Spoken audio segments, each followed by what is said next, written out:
आज मिति 2082 सालको मङ्सिर महिनाको 17 गते म 18 गतेमा यसरी हलेसीबाट अर्कोले जाने क्रममा यो हलेसीदेखिबाट अर्कोलेसम्म जाने 11 किलोमिटरको बाटो छ।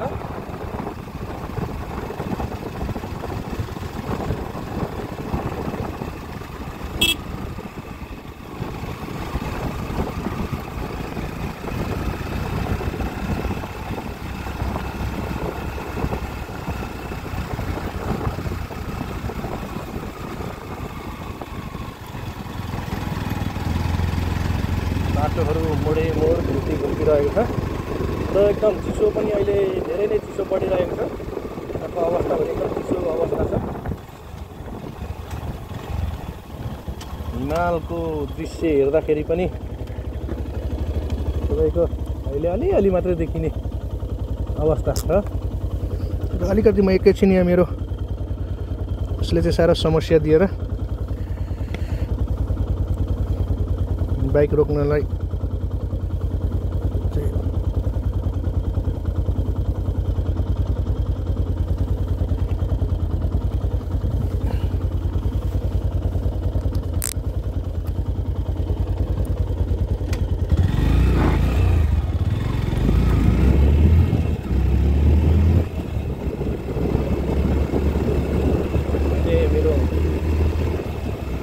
अलिकति समस्या दिएको कारणले गर्दाखेरि म बाइक रोकेर चाहिँ हेलमेटलाई उद्धार गराएर हिँडिरहेको छु।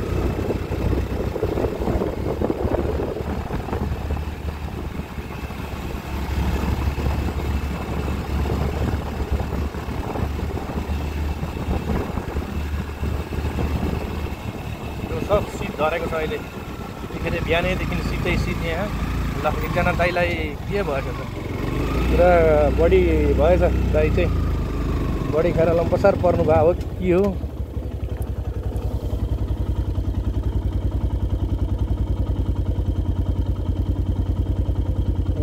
गाडीले पनि टच गरेको त नहुनु पर्ने हो मेरो विचारमा। रक्सी खाएरै हो। रक्सी खाएर पनि त्यस्तो भएको हुनसक्छ सायद। एकचोटि म हेर्न नै गइरहेको छु। यसरी हाइवे नै पल्टिरहनु भएको छ उहाँ।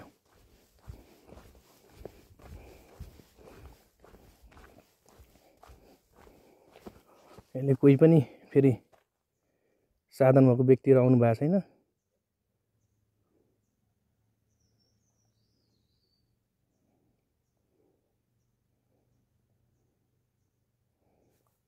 खै रक्सी खाएरै लड्नु भएको हो कि रक्सी खाएकै मान्छे हुनुहुँदो रहेछ।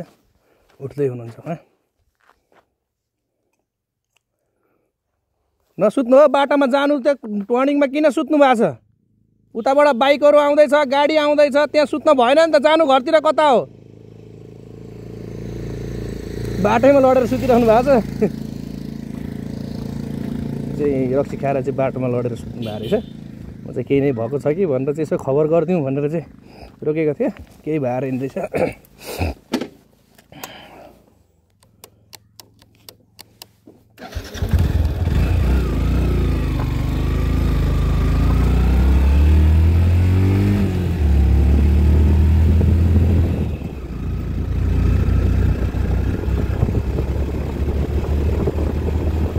मान्छेले खाने चिजलाई खाइसकेपछि पनि यो अलिकति बचाउन नसक्या हो कि अथवा के गरे हो। कमसेकम ठिक छ आफ्नै घरमा बनाउँछन् पहाडमा आफै गर्छन् तर घरमा बसेर खाइदिए त राम्रो चिज हो नि।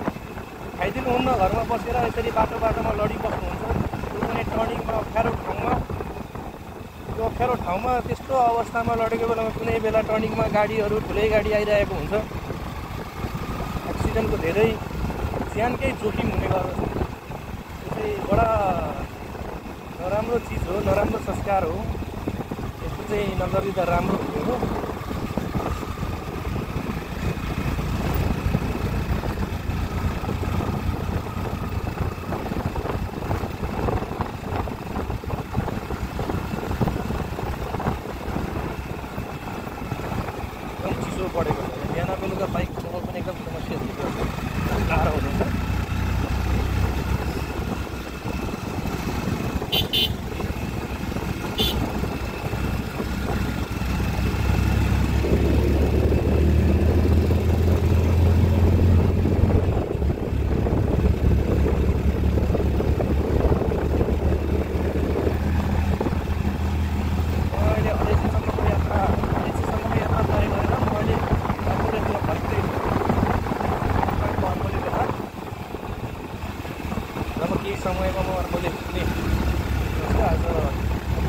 कामले गर्दाखेरि ढिलो भएको छ।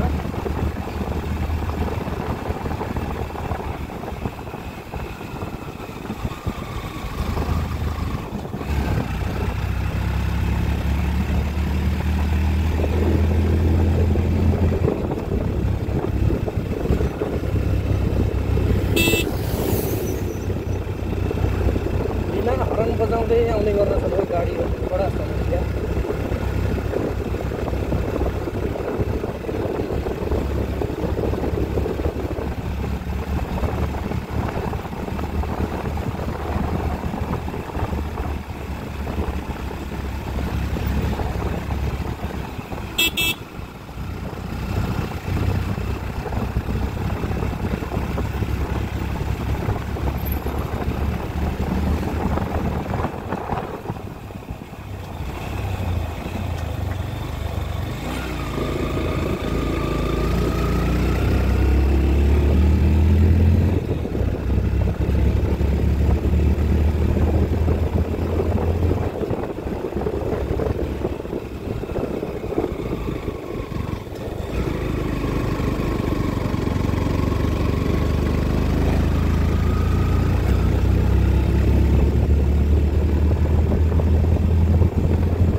जानु होला। मेरो भिडियोहरू प्रायः जसो यसरी नै पहाडमा घुमफिर गरेको, यात्रामा हिँडेको मात्रै हुने गर्दछ र कतिपय पनि बिचमा यसो रमाइलोहरू सानोतिनो केही भेटियो गाउँघरतिर भने त्यसलाई पनि मैले समावेश गर्ने गर्दछु। अर्कोले बजारदेखिको मेरो आजको यात्रा हो हलेसीसम्मको। र फेरि हलेसीबाट म रिटर्न हुँदैछु, अर्कोलेतिर चाहिँ म अहिले प्रस्थान हुँदैछु।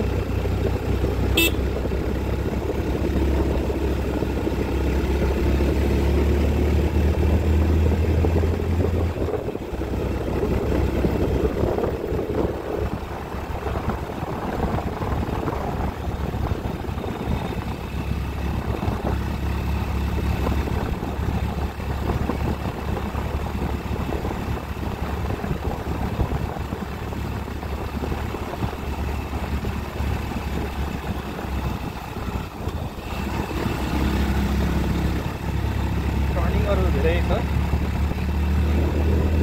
पहिलाको अवस्थामा भन्दा अहिलेको अवस्थामा चाहिँ यो डिटेल जाने सडक खण्ड चाहिँ एकदम राम्रो छिटो छरितो भएको छ। पहिला चाहिँ भने एकदम धेरै नै यो बाटोमा सास्ती भोग्नु पऱ्यो, बाइकैमा हिँड्दा पनि हातले लाउने, चप्पल लाउने र बाइक चलाएर हिँड्नुपर्ने अवस्था थियो भने अहिले चाहिँ एकदम धेरै इम्प्रुभ भइसकेको छ बाटोको।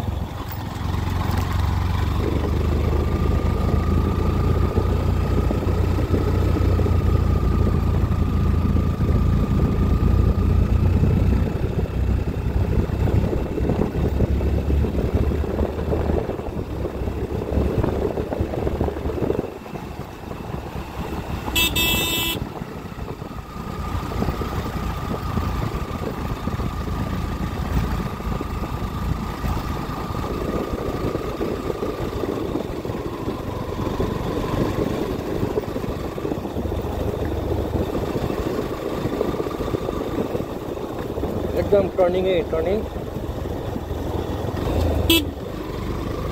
धेरै ख्याल गरेर धेरै होसियार हिँड्नुपर्ने हुन्छ पहाडको बाटोमा।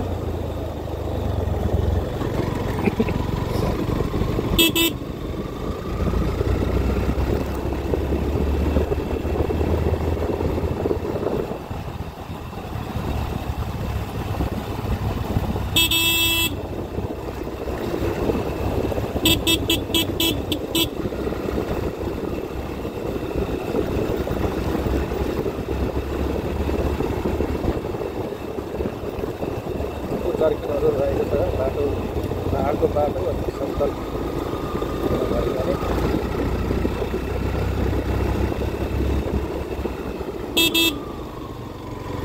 चन्द्रमा एकदम मजाले देखिएको छ अब।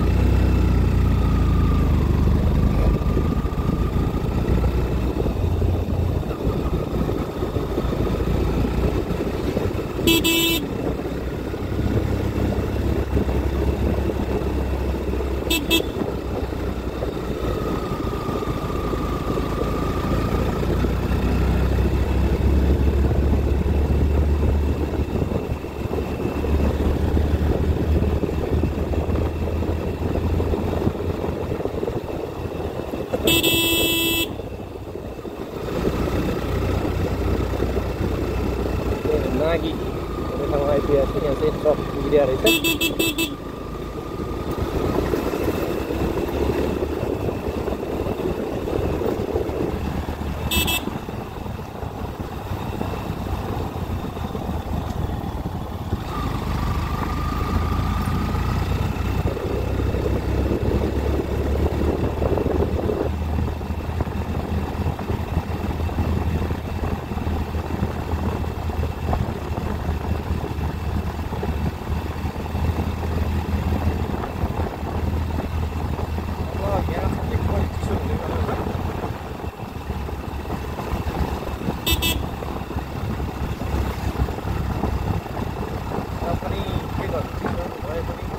यात्रा गर्नै पर्ने अवस्था छ।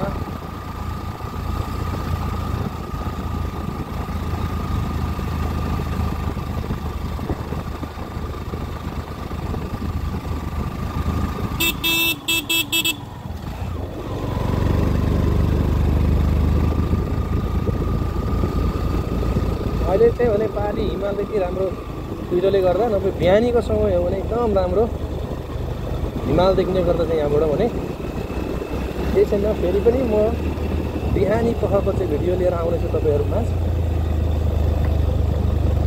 ल यसरी पानी नै परेको तिम्रो गरी सुट झरेको छ।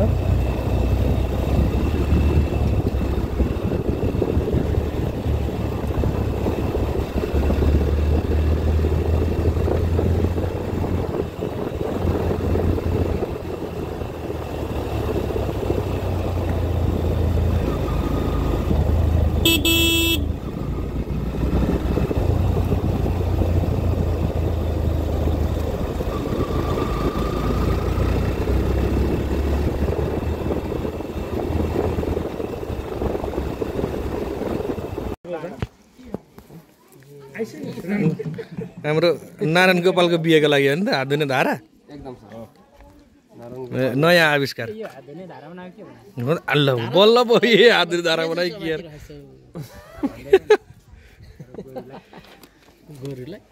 यो नयाँ आविष्कार हो उसको के अरे के पुन अरे महावीर पुन भन्दा नयाँ यो रञ्जित पुन रञ्जित सिंह टाइपरको लु अब बोकेर हिँडे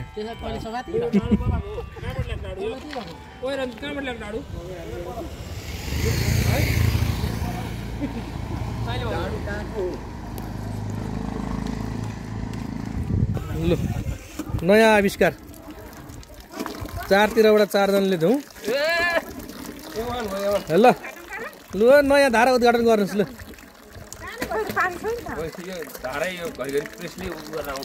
पानी भरिनु पर्यो नि यो ट्याङ्कीमा पहिला पानी भरिनु पर्यो नि यो ट्याङ्कीमा पानी नभरि त आउँदै आउँदैन नि धारा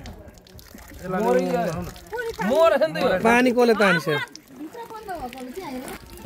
ल बिहे भोज वर्तमानमा होइन यस्तो खालको धारा यो चाहिँ गाउँघरको गाउँले धारा तर सानो आयो त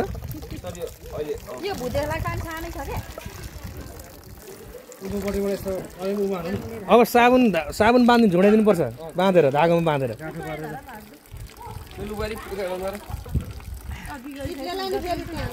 अनुभव भन्नु त कस्तो भयो अनुभव बबिता म्याडम अनुभव कस्तो भयो ए नयाँ धारा चौतर्फी धारा लु जताबाट धोए पनि हुन्छ मैले आज यो पानी घरिघरि प्रेस घरिघरि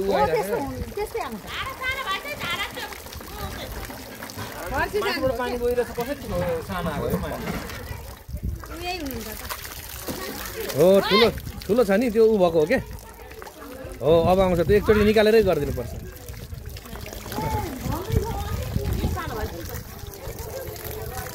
नभए त त्यत्तिकै छोड्दा नि हुँदैन उ नलगाइकन बाँस नलगाइकन ठुलो छ नि त धारा